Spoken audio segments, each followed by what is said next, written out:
20 years old, 2 days before the locks changed. No job, no hope, just one impossible idea. She stood at Michael Jackson's gate for 20 minutes before she found the courage to knock. Nobody knew she was there, not even her family. Emily had spent the last 2 months looking for work. Anything. Coffee shops, retail, temp agencies, every door closed before she could step through it. No experience, no degree, no connections. Her mother was sick. The bills kept coming. And every night Emily lay awake wondering how much longer they could hold on. She'd heard the stories. Everyone had. The quiet fund, the anonymous help, the man who showed up when people needed him most. She didn't believe them at first, but desperation has a way of making you believe. So she came to his gate. The house was tucked behind tall hedges, private and still. The morning sun was warm on her shoulders, but her hands were cold. She pressed the call button. Once. Twice. Nothing.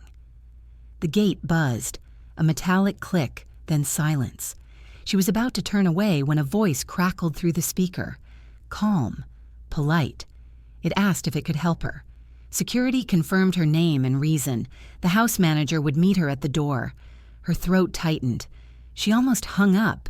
But then she thought of her mother, of the eviction notice taped to their door, of the look in her little brother's eyes when she told him there was no dinner. She said she was looking for work. Her voice shook. She admitted she knew it was crazy, that she didn't know where else to go. There was a pause, long enough that she thought he'd disconnected. Then the gate clicked open. She walked up the drive slowly, her heart pounding so hard she thought it might crack her ribs.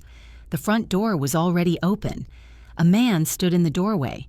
He was wearing a simple black shirt and jeans, no fedora, no glove, just him. Michael Jackson. He didn't smile. He didn't need to. His eyes did all the talking. He invited her inside. She followed him through the quiet house. He gestured to a chair in the living room. She sat. He sat across from her, leaning forward slightly, his hands clasped together. He asked her to tell him what was going on. And so she did.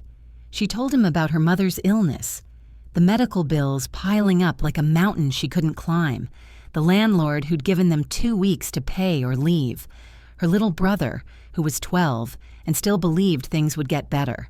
She told him about the rejection letters, the empty fridge, the nights she cried in the bathroom so no one would hear. She told him about the mornings she woke up and didn't know how she'd make it through the day. He didn't interrupt. He didn't look away. He just listened, really listened.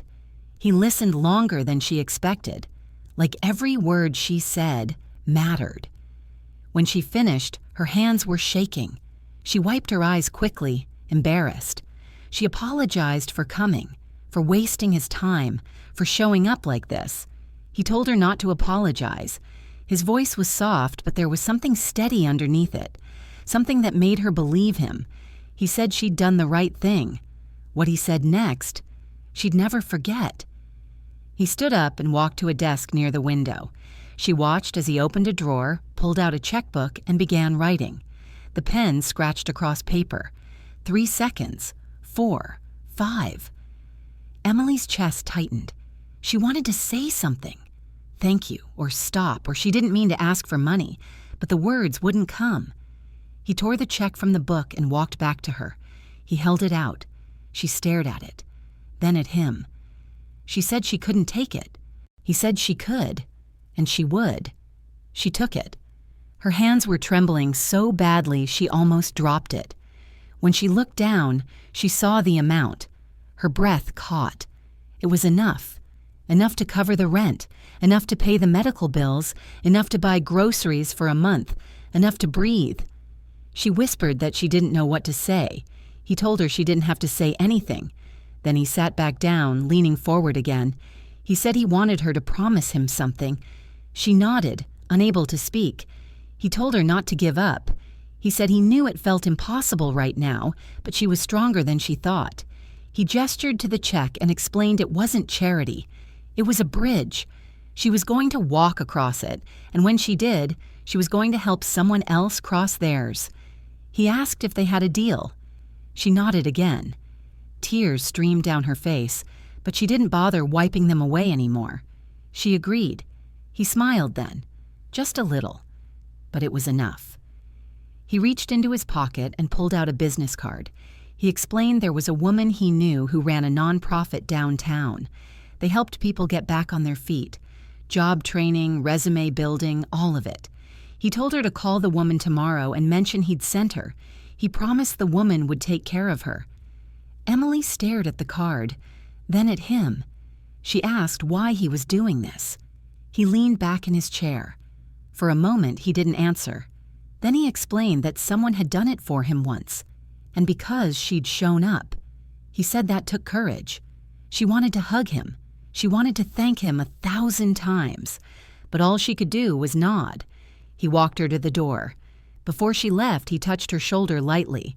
He told her she was going to be okay, and for the first time in months, she believed it.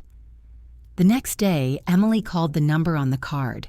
The woman who answered was kind, patient, and seemed to know exactly who Emily was without her having to explain much. Within a week, Emily was enrolled in a job training program.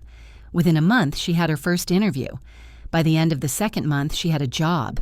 Not glamorous, not high-paying, but steady, real, hers. She deposited the check the same day she got it. She paid the landlord. She paid the hospital. She bought groceries, real groceries, the kind that filled the cart and made her brother's eyes light up. And every time she looked at her bank account, every time she walked into their apartment and saw the eviction notice gone, she thought of him. But she didn't tell anyone. 3 years later, she still hadn't told a soul. Emily kept the secret locked tight. She got the job. She paid the rent. Her mother's health stabilized. Her brother graduated middle school. Life didn't become easy, but it became possible. And every time she wanted to tell someone, her best friend, her mother, even a stranger, she stopped herself. Because he'd never asked for credit. He'd never asked for anything. And somehow, keeping it quiet felt like honoring that. She thought about him often. When she saw his face on a magazine cover, when she heard his songs on the radio, when she passed the neighborhood where his house stood behind those tall hedges.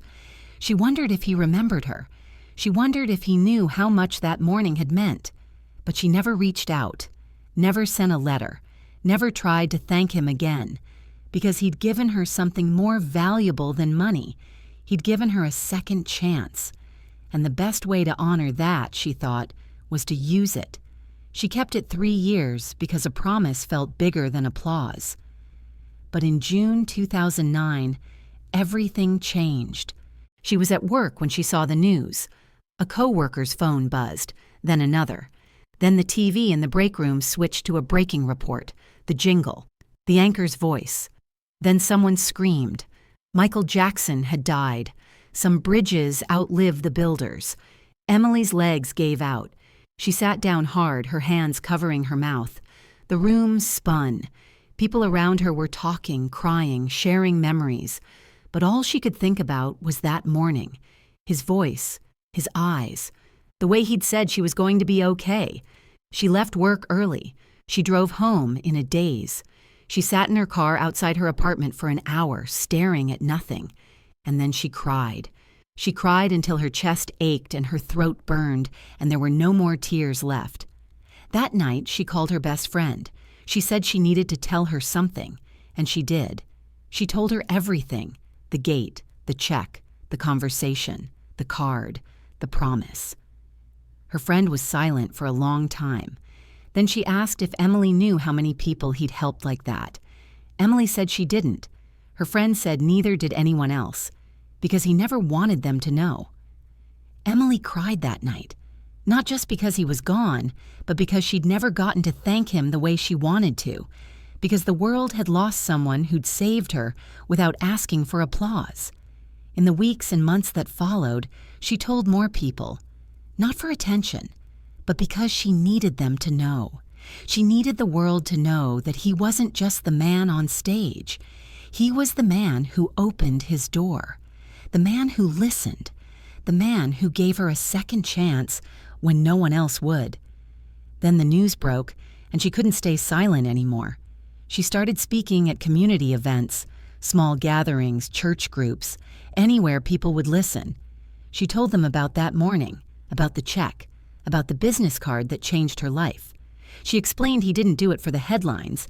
He did it because he saw her, and that was the kind of person he was. People asked her why she waited so long to speak. She always gave the same answer, because he asked her to help someone else, and she wanted to make sure she did that first, and she had. She volunteered at the nonprofit he'd connected her with. She mentored young women who were struggling to find work. She donated when she could. She paid the bridge forward, just like he'd asked. She told anyone who would listen about the morning that saved her life, about the man who didn't have to care, but did, about the check that gave her a future and the card that gave her a path. And every time she spoke, she felt him there, listening, the way he'd listened that morning. Years later, her son would carry his name. When Emily found out she was pregnant, she didn't hesitate. She knew what she wanted to name him, Michael. Her husband didn't understand at first. He asked why Michael. She told him the story, all of it. And when she finished, he didn't ask again. Their son was born on a cool October morning. When the nurse handed him to her, Emily looked down at his tiny face and whispered that he was named after a king. As Michael grew, she told him the story too, not all at once, but piece by piece. She told him about the gate, about the man who listened, about the promise. Her son asked once why she never told him thank you. She said she did, every day, by keeping her promise. Her son grew up knowing that kindness didn't need a spotlight, that helping someone didn't require a camera, that the best gifts were the ones nobody saw. And when he was old enough, he asked his mother if he could volunteer at the nonprofit. She smiled and said he'd like that. Now, years later, Emily still thinks about that morning. She thinks about the gate, the check, the card, the way his hand felt on her shoulder, the steadiness in his voice when he told her she was going to be okay. She thinks about the life she built because of a conversation that lasted 20 minutes. And she thinks about the question she never got to ask him. Did he know? Did he know how many lives he'd touched? Did he know that some of those lives would carry his name, his kindness, his quiet strength into the next generation? She hopes he did, because the world remembers the moonwalk, the music, the legend, but she remembers the man who opened his door. Some mornings, she drives past that neighborhood. The gate is still there. The hedges have grown taller, but the memory hasn't faded. Her son is 12 now, the same age her brother was when everything fell apart. And when she looks at him, she sees the bridge, the one Michael built for her, the one she's still walking across. She never got to say goodbye, but she says thank you every single day. If kindness is a bridge, how many people are still crossing his?